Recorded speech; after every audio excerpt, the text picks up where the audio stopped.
KHTS FM 98.1 AM 1220 and hometownstation.com. Carl Goldman with you. It's a special broadcast. If you're joining us right now on the air, I would suggest you stick with us for the next hour because we're going to have a fascinating topic with our friend Brianne Dressen, who has a book out now called Worth a Shot. For those who don't know the radio station, don't know our story, I was injured by the shingles vaccine back in 2019. Bree took the AstraZeneca COVID vaccine a couple years later and instantly had a life-changing reaction to it. We both have had life-changing reactions to these shots, and we were hooked up years ago because of our situation and have become close friends since then and gone down the path of vaccination and vaccination injured over the past few years. And I want to preface this, Bree, by starting with something that you emphasize throughout the book, and that we are not anti-vax. We simply are wanting transparency on the possible ramifications of taking the vax, correct? Absolutely. And we'll let you get started and share it. Why don't you share a little bit of your story about how you decided to take the AstraZeneca trial COVID vaccine? So I figured that, things, when the pandemic started, that, it was really a dire situation for all of us, right? And Carl, your situation with what happened with COVID was, a prime example of how much concern there was globally when COVID came out. So I just enlisted in the clinical trial with AstraZeneca here in the United States, and I got my one shot November 4th, 2020. Before I went in for my injection, it was a typical clinical trial procedure where I signed a very lengthy contract where the drug company agreed to pay for any and all medical expenses as a result of injury to their product, and they also agreed to help medically. So going into it, I was pretty confident that I was helping, society by and large get out of the pandemic. And so I rolled up my sleeve and got my shot. And then what happened? So my reaction started within an hour. It started with the strange pins and needles tingling sensation down the same arm as my injection. And it spread to my other arm, then it spread to my legs. And I still have that painful pins and needles sensation pulsating through my body, head to toe, every minute of every day to this day. Rewinding all the way back to the beginning, in that first 2.5 weeks, I landed in the ER 4 times because my legs got really weak and they weren't functioning right. I became incontinent. I had severe sensitivity to light and sound, severe teeth sensitivity, so I couldn't even brush my teeth, extreme nausea, diarrhea. So I lost 20 pounds in a matter of weeks, which is quite a bit of weight for me.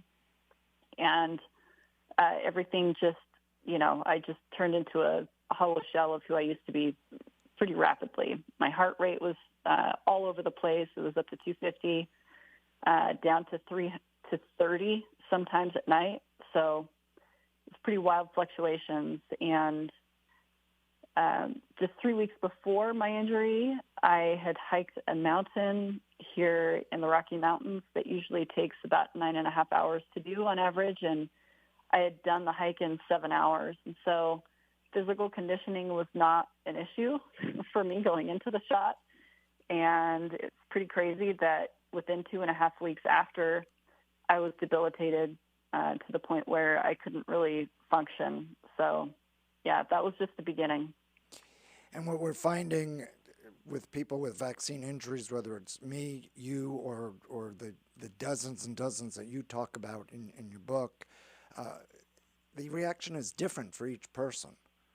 So you seem to have had a much worse reaction, both pain-wise and that you had to isolate yourself from your family, from everyone else, than what I experienced without the pain. Although I was at a point also where the doctors didn't know if I was going to make it, and I was in a wheelchair for a year.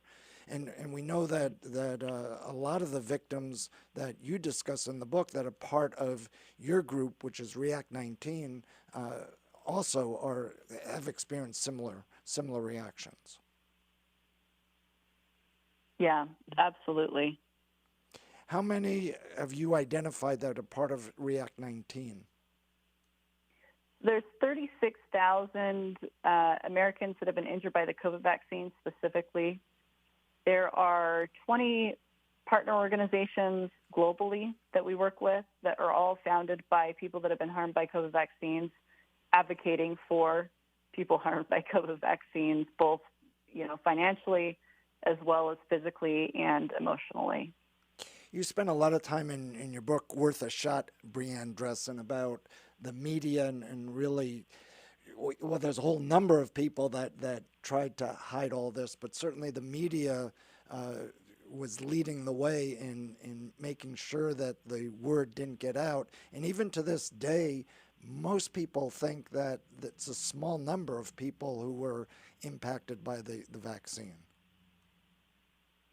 Yeah, it's been pretty eye-opening for me. I was a dyed-in-the-wool Democrat before this, and my main news outlet that I listened to was NPR, and I thought that they were pretty benign and middle of the road. But what I learned was the pharma sponsorship really does sway what these guys will and will not cover, even NPR.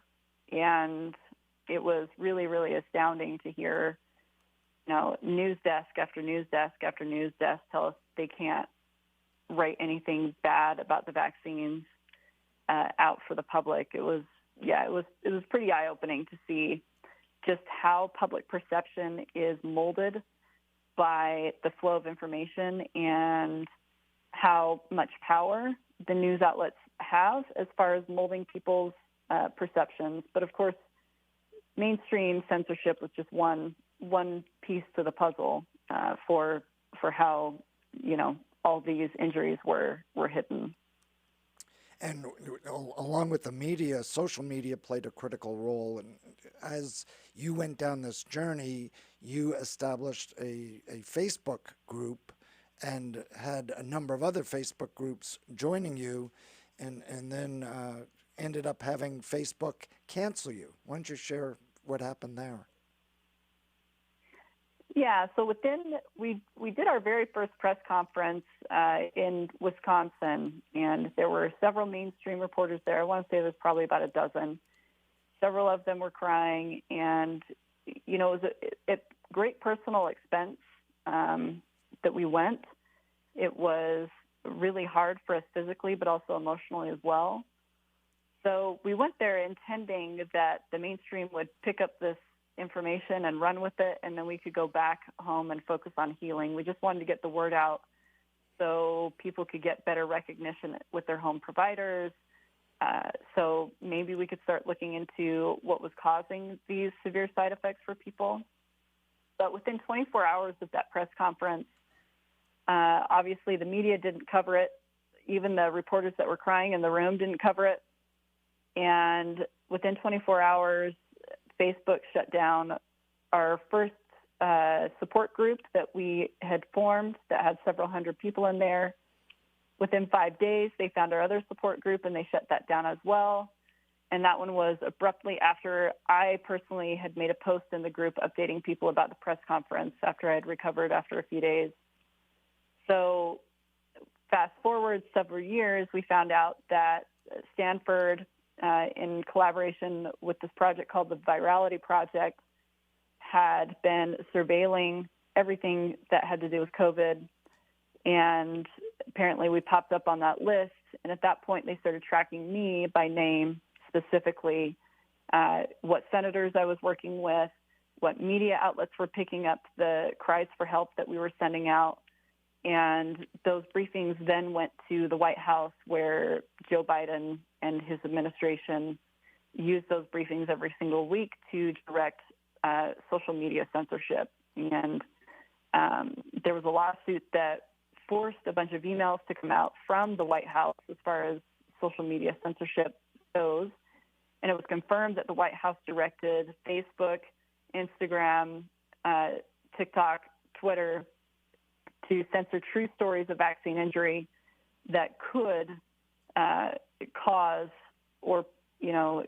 an increase of vaccine hesitancy. So our First Amendment rights to free speech, our First Amendment right to freedom to assemble were cut short. The reason why this is so dangerous, obviously, is one, this is something that people who were trying to make healthcare decisions for their family were really entitled to know this information about not just the good, but also the not so good and the potential of not so good that could happen with these brand new products that were on the market. But then also just the fact that they were taking the one, possible outlet that we had to connect with others online, and they shut that down. So, because it's not like we can go over to a coffee shop and hang out with people, that understand what's going on with our bodies. We're sick, we're in bed, we're housebound. It's, the way that we're able to connect with other people that know what's going on with their bodies was online. So that all got shut down, and it was shut down abruptly. And it wasn't just information-wise that got shut down. It was the fact that the psychological connection was eliminated. The fact that all of you were going through such traumatic challenges, and then to feel that you couldn't even communicate that or share what you were going through with others, it ended up having a devastating result. Yeah, and we cover that in the book quite a bit. What the true implications of these types of policies can have on people. And that's one important part about the book, is because instead of us just objectively talking about this, right, we weave these really important facts through a narrative tying in people's stories and how this impacts people on a case-by-case basis, right? I mean, there's people that were literally crying out for help because they wanted to die. They couldn't find any solutions to the nerve pain that they were dealing with that was unrelenting.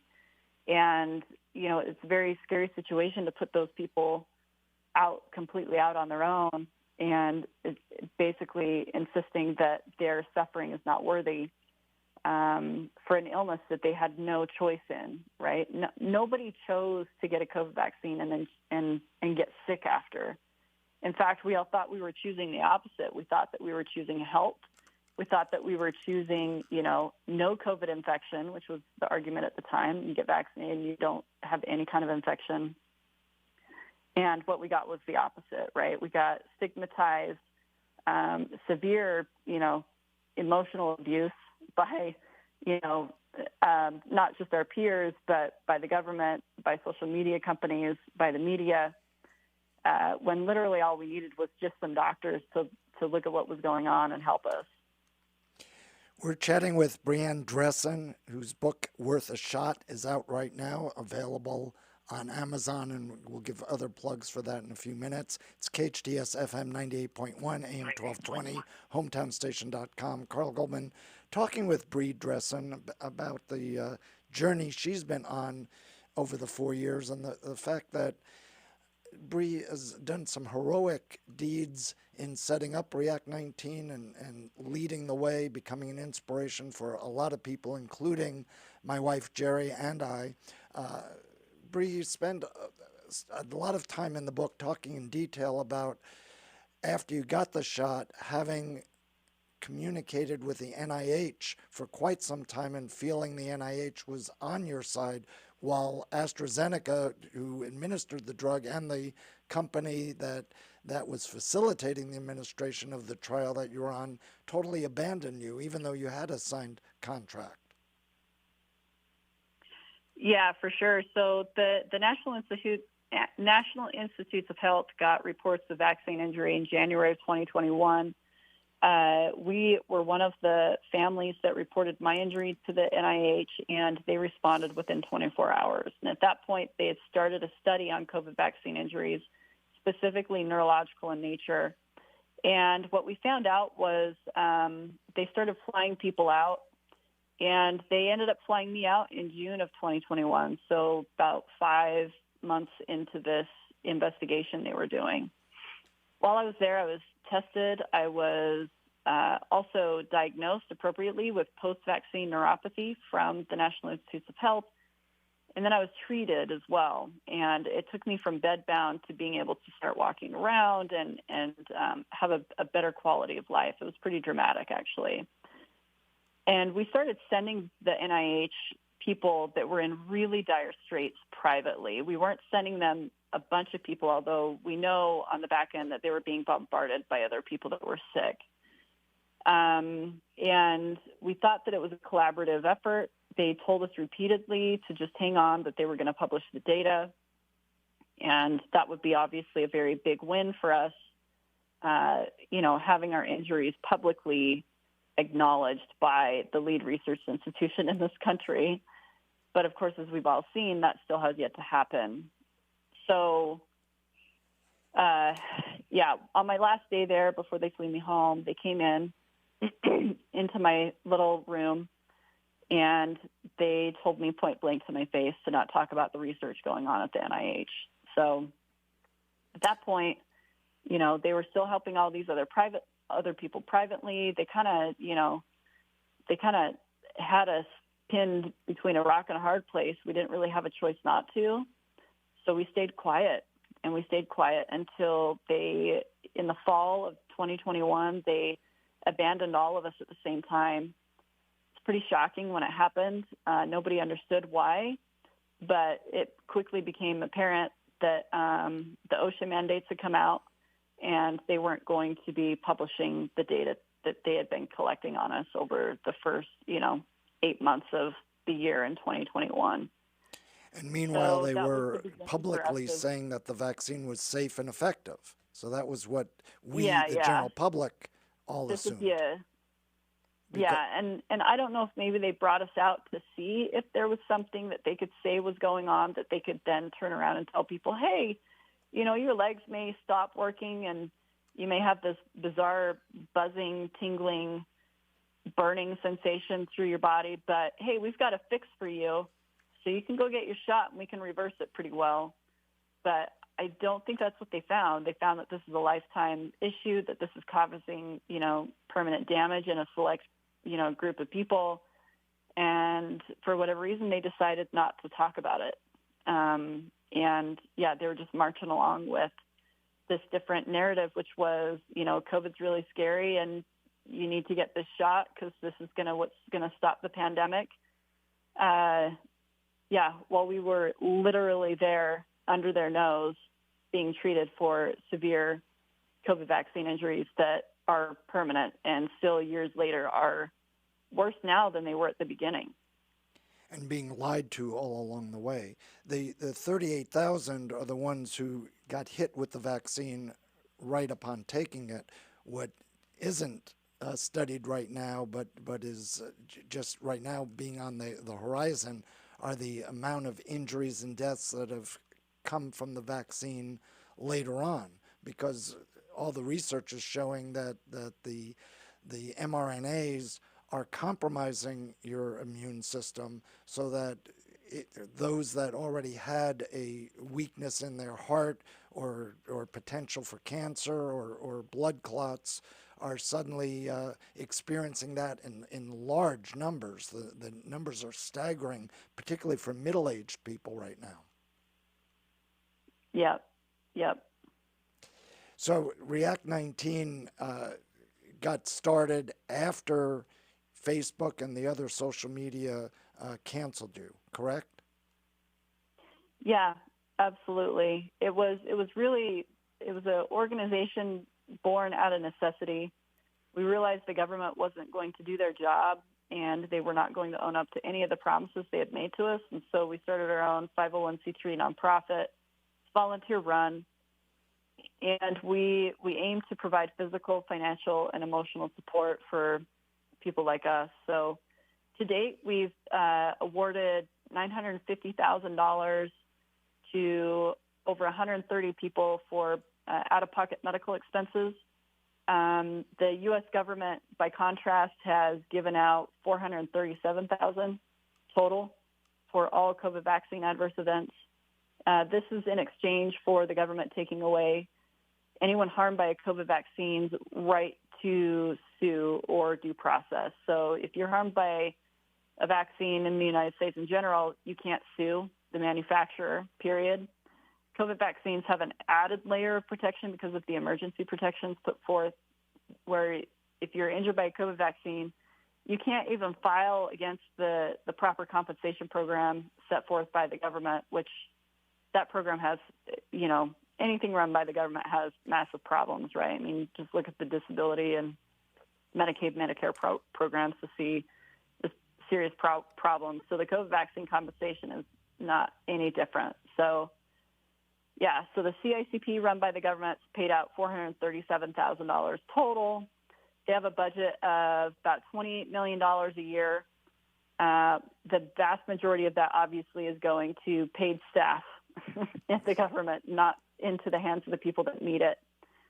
React 19 has paid $950,000 to date. We're trying to push that over the $50,000 mark in awards, so we can get up to that $1 million mark. I think that'd be a pretty cool thing to accomplish. And then physically, we have a underground network of providers. We have 200 doctors on this list, and these are doctors that are just willing to be compassionate and look into these issues, not being able to cure these issues, but just being able to recognize what's going on so these patients don't get gaslit. And then we have emotional support groups, both in video format and online, to really help people learn how to cope with their complex chronic illness, cope with pain, connect with others that are dealing with the same thing. So these three programs together have really provided a lifeline for our membership. And the website address is what? It's react19.org, REACT19.org. And as we discussed earlier, Bree Dressen, the website was the way you could get around the fact that social media canceled you. And I know we had some of the doctors on the air early on our radio station years ago and experienced the same censorship because we post all the interviews, as we will this one, on YouTube. And YouTube, within a matter of hours, sent us an email that said, you can't do this. If you do it again, we're going to shut down your channel. And that's one of our revenue streams. So we were basically silenced, even though we were able to broadcast the content on our website and over the airwaves. We were not allowed to do that on social media. And then Google, of course, which we haven't talked about as well, Google also has banished most searches in there. In fact, you mentioned that a bit in your book too, that Google canceled you to some degree. Yeah, for sure. Google is not immune in the censorship. It's been pretty disheartening to see just how big the block on real information is. I wish you could just go on Google and actually find the real information, but you can't. And this isn't like they're blocking like discredited fringe outlets like they claim. They're filtering real peer-reviewed publications that are in legitimate journals like Nature, New England Journal of Medicine, the BMJ. And they're replacing those with essentially, propaganda pieces by the drug companies themselves, placements that the drug companies have paid specific outlets to put these little features and op-eds in. So it's a big machine, and it's a very complicated problem. And step one for people is to really recognize the depths to which Big Pharma will go to ensure that what's beneficial for the drug company is all that you're able to find. And that's why it's so important for independent outlets and independent radio to start, raising these issues so people can start seeing what's going on. Most people can sense that there's something off about the situation, but it takes a little bit of digging, and it's really good for stations like KHTS to really start pushing into this a little bit and helping their listeners know that the information that they're getting here, they're not going to get anywhere else because no one else will talk about it. So the book is worth a shot. Brianne Dressen is the person we're speaking with who experienced the vaccine injury from a COVID AstraZeneca vaccine and was part of, or really one of the first of what's now some I think if you take it worldwide and add in all the injuries that have occurred since then that aren't directly involved with the vaccine, we're talking hundreds and hundreds of thousands of people. We're going to learn about the lawsuit that Bree has been able to file. We'll also talk some more about the psychological impact and the life-changing impact of all this right after this short break. You're listening to KHTS FM 98.1, AM 1220, hometownstation.com. KHTS FM 98.1, AM 1220, and hometownstation.com. Carl Goldman with you. We're talking about Worth a Shot, Brianne Dressen's story, secrets of a clinical trial participant who inspired a global movement. If you're just tuning in, Bree volunteered to take the AstraZeneca shot during a clinical trial, and within about an hour had a life-changing event. For those who know me, I took the shingles vaccine and also had a similar life-changing event. And today I walk with a walker. I still have lots and lots of after effects. I type with one finger, but I'm around to tell the tale, and so are you, Bree Dressen, and that's the important thing. Oop, you're breaking up.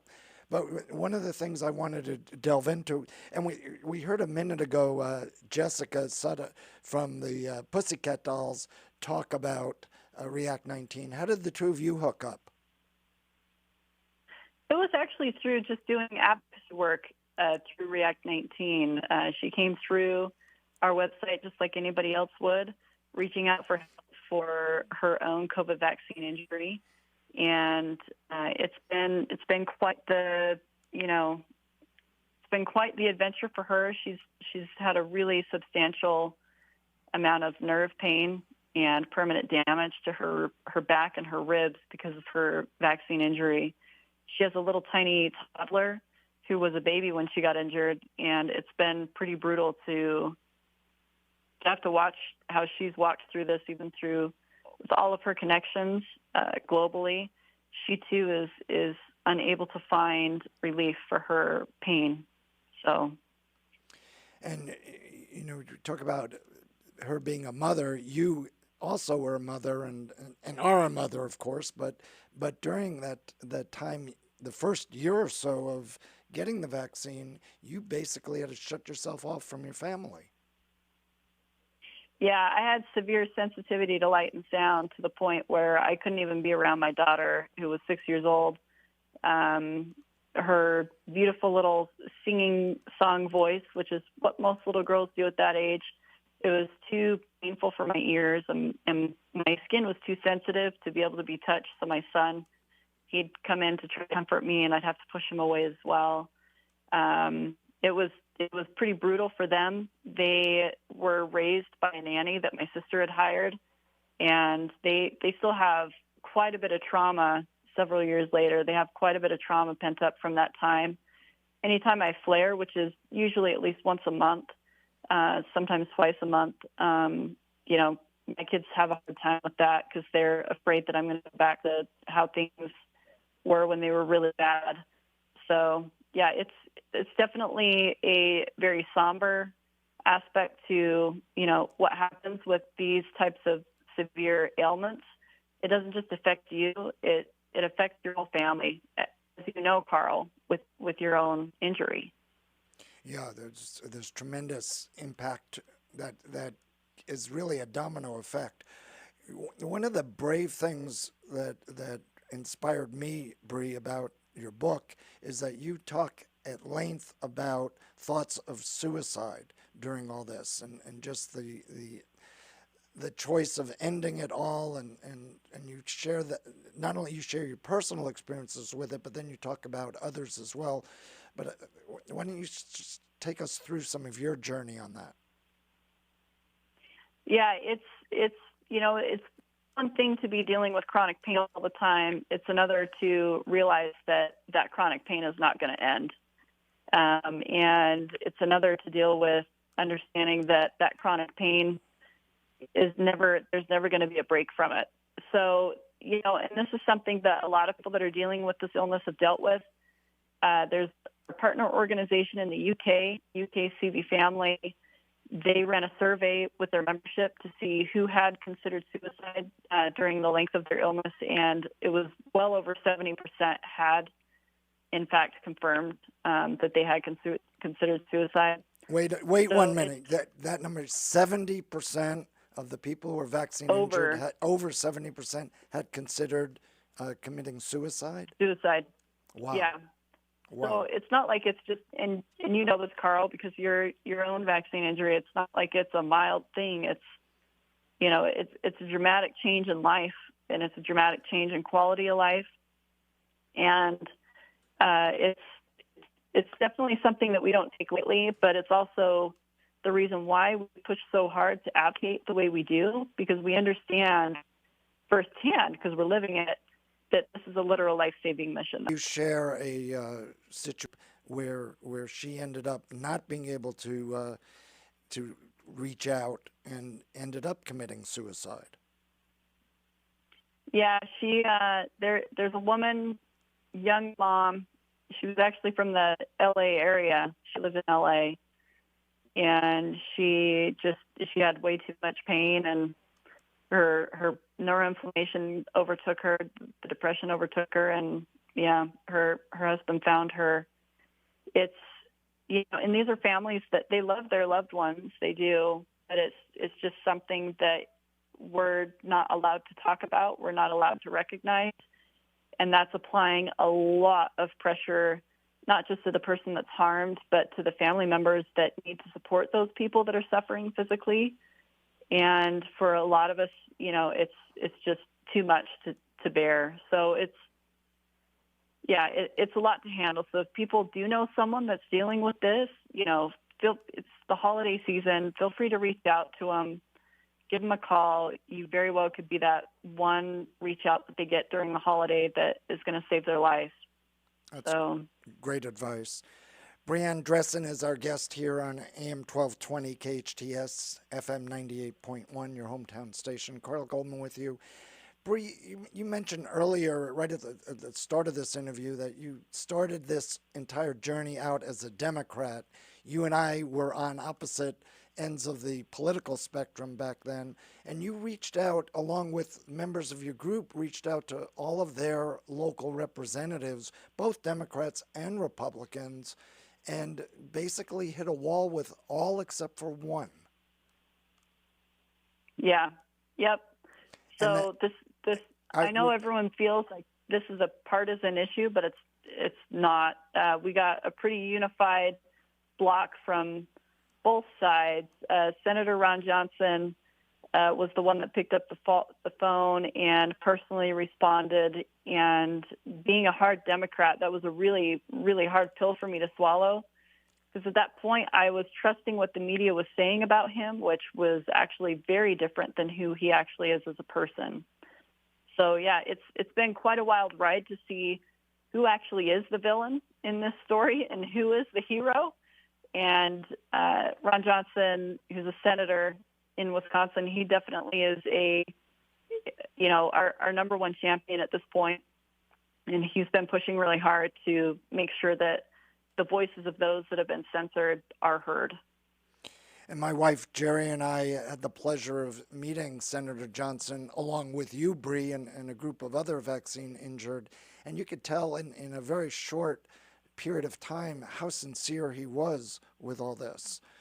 This was at a time where we met him before he ran again for senator and was actually going to retire and not run, but was inspired by all the vaccine victims and decided he had a mission. Yep. So pretty amazing. And you also mentioned in the book a similar attitude toward Robert F. Kennedy Jr. Why don't you talk about that? Yeah, so RFK, so Robert Kennedy Jr., it was a similar awakening, right, with him as well. Everyone was like, oh, he's such a bad person. Look at all the horrible things he's done for vaccines. He's such a skeptic, blah, blah, blah. But when we actually got to know him, you know, he's not that guy at all. In fact, he doesn't want to stop vaccination. He just wants there to be more data available to the public for people to be able to access. It's what's been weird about the vaccines from the beginning is there's no transparency there. People are just telling you to trust what they're saying. Trust what your doctor is telling you. But the thing is your doctor is not getting adequate training on vaccine side effects through medical school or through the CMEs that they do to follow up and continue with their training. They're not being educated. What they're doing is they're being programmed to make sure that they keep the vaccination rates high. They're not actually being presented with the data behind it because the data behind them is not there. So that's all Kennedy wants to do is he just wants to enlighten people to actually be able to look at the data head on. And that's kind of what he's done. Yeah, and it's not just the data that he wants to have us look at. It's the fact that a lot of the research hasn't been done. He raised the point in some of his books. I've read a number of his books, but he raised the point that when he and I were kids, we probably had 7 or 8 mandatory vaccines as kids, and now it's dozens and dozens and dozens. And in fact, many of those vaccines are done in one fell swoop during the first 6 months of birth. And what he's saying is, the amount of autism and other problems have increased, diabetes have increased significantly since then, and maybe vaccines are the cause of it, or the number of vaccines in that short a time are the cause of it, maybe not, but no studies have been done. Alarm and cause people to have a negative opinion of him, from the get-go. So then they won't actually bother to go listen to him and listen to what he says. Well, so it's a pretty interesting tactic that they use, right? Yeah, I was going to say, hopefully he'll be able to shake things up over at the NIH and a few of the other health organizations of our government once he gets put in as in charge of all that. Brianne, yeah. We mentioned early on, and you talked about the fact that no one can sue over any of these injuries. You yourself from AstraZeneca first received payment, even though you spent thousands and thousands and thousands of dollars on your own medical care, on your the fact that you couldn't bring in an income anymore. Your husband certainly was focused on your health rather than his job, and you had all kinds of financial challenges. How much money did AstraZeneca first send you? Oh, they sent me our first installment after a news story ran locally that talked about my vaccine injury. They called us and they offered us a payment of $590, and this was 7 months into the injury after we had been crying out for help for several months, obviously, literally begging them for help. And the test clinic kept reassuring us drug companies should be sending us help any day now. So that $590, we told them that was way too low. We asked them to go look at our records and come back and try again. And they wired that money to our account anyway. And then we didn't hear back from them until November of 2021, which was a year into my injury, December of 2021. So over a year into our injury, and they sent us a settlement offer to settle all of it for $1,200, and that was to absolve them of any wrongdoing, any and all future payments, all of it. So it was a pretty brutal settlement offer to get. And literally when that settlement offer came through to our inbox, I was getting a medication that cost us $3,500 a month to just out of pocket. And yeah, at that point we realized that these guys were not going to do anything, without being forced to.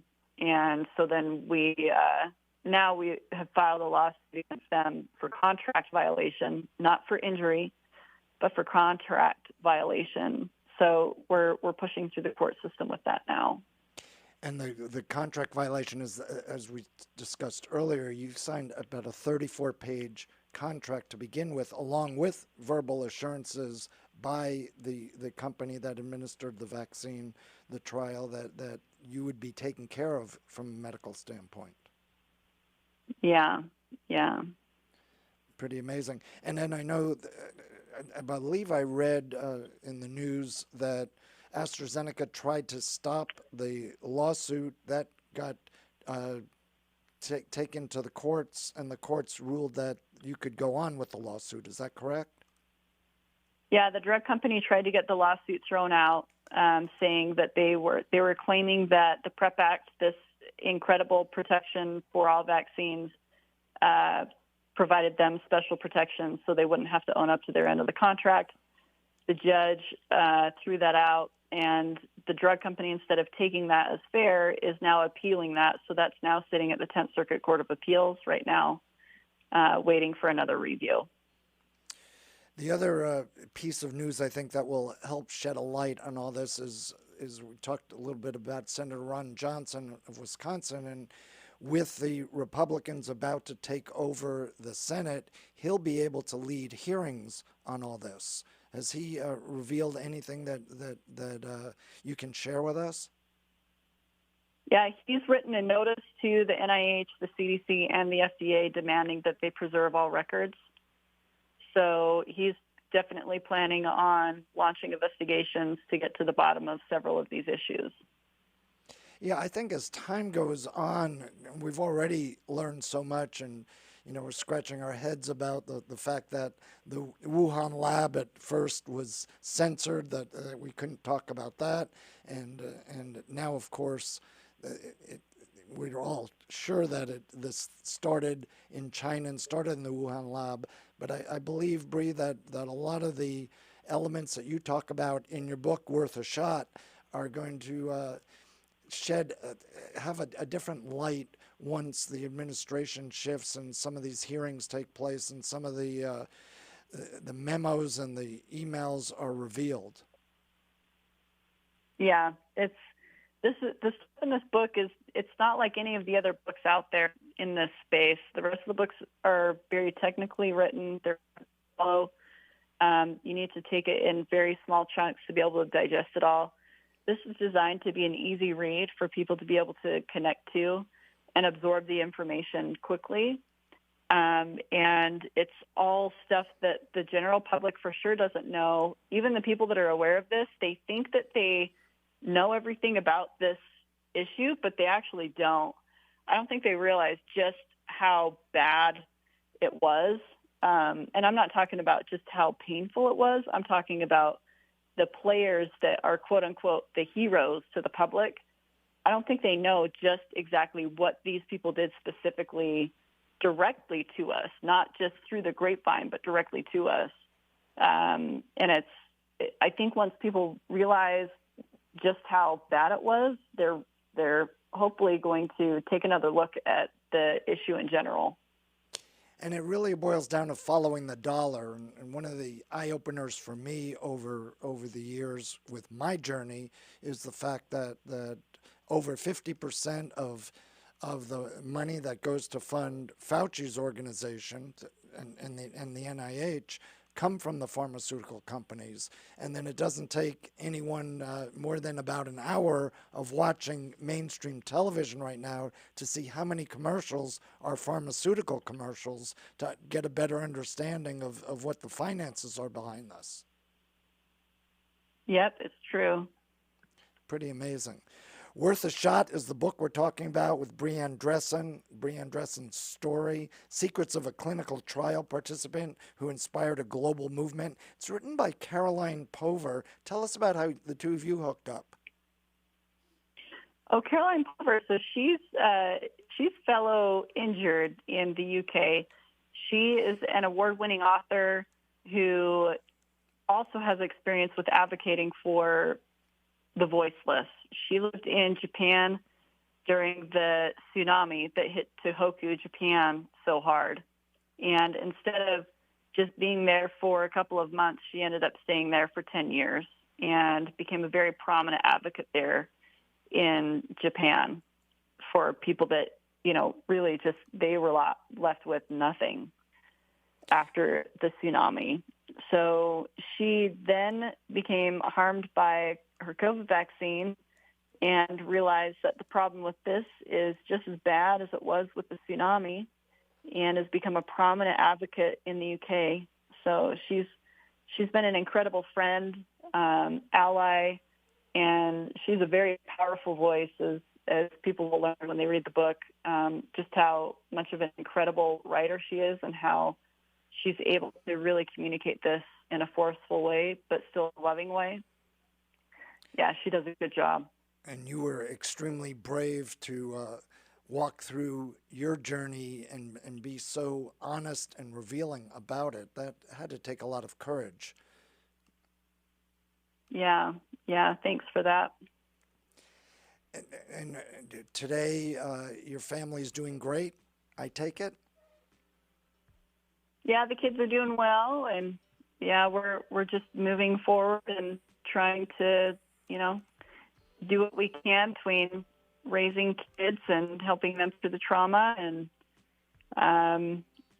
it's a new life for sure. Well, hopefully we'll get a chance to do this again and follow up as well. Brianne Dressen, thank you so much for joining us. The book, Worth a Shot, definitely put that on your reading list for the holidays coming up. KHTS FM 98.1, AM 1220, hometownstation.com. Carl Goldman with you. Brianne Dressen, thank you so much. Worth a Shot.